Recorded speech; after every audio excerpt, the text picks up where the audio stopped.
GTA 6 is probably one of the most anticipated games of this century, and it's probably going to make the most sales compared to GTA 5 and stuff. And like, it's probably even going to do better than Fortnite. Let's be honest here, Fortnite's a dead game. But these are a couple things that GTA 6 needs to do to be as successful as GTA 5. Alright, so number one, we got lovable characters. So you need lovable characters so people can feel attached to them. So they can feel emotionally attached.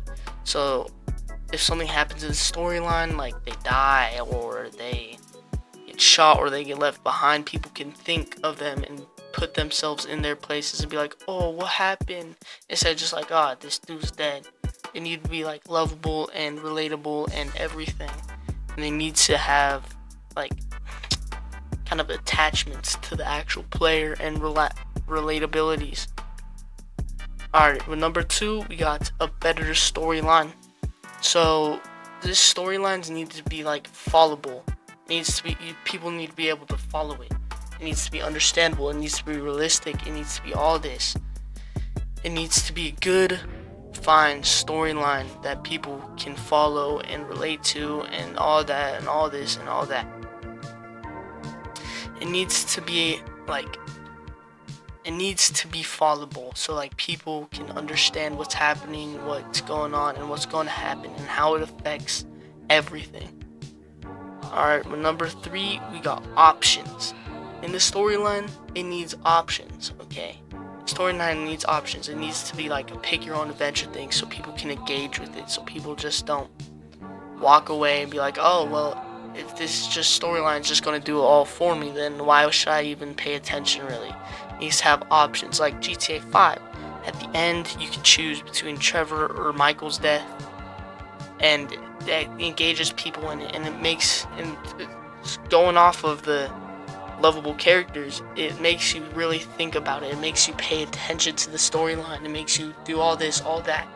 Also, another really important thing is that in the mid sections of the game, it should be able to really give you options between what you should do, and it should really affect the storyline going forward, instead at the very end where like you pretty much played through all the game.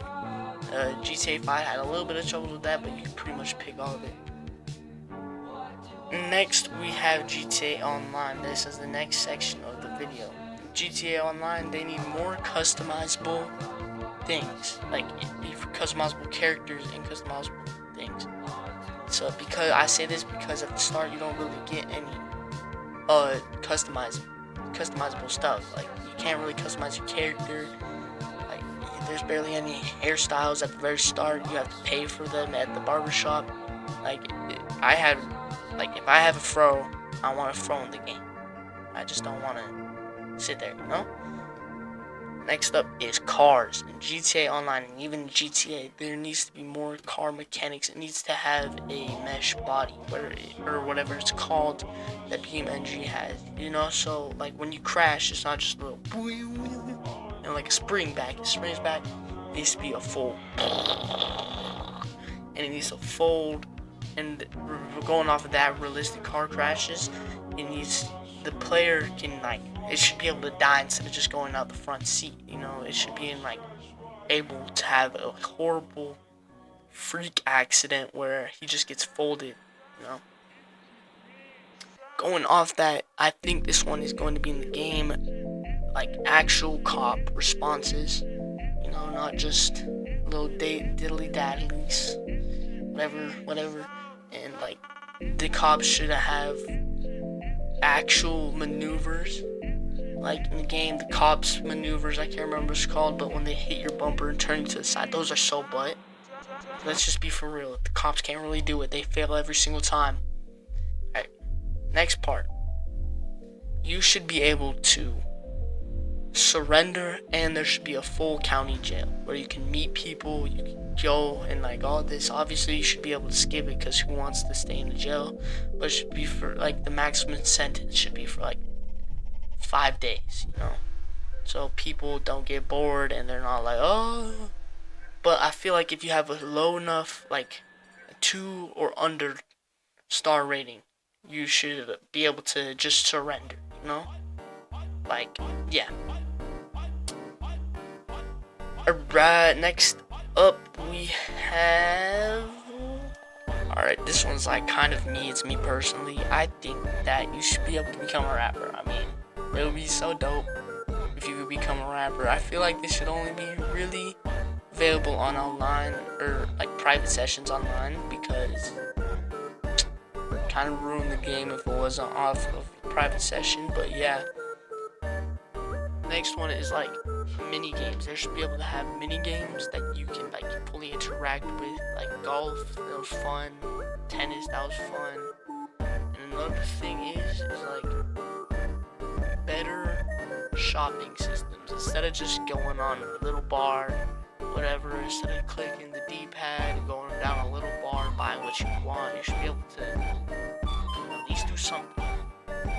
Next up, this might be able to happen, I don't know, but you should be able to talk, have conversations with the AI, you know? They should be sentient, and they should have like built-in AI, like in them, in the AI chatbots in them.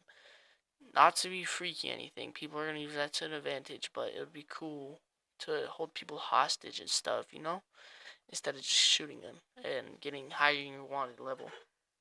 Next up is you should be able to get away with crimes. Like, if you do something so flawlessly, you shouldn't have a star level. It's kind of weird that they do that. That you do something so unbelievably flawlessly, and then you just get a star level right after it. Alright, so that was it. If you enjoyed this video, like and subscribe. I really need it. Go check out my other videos. They're not like this. They're Fortnite videos, by the way. Little Fortnite kid. But yeah, so, peace.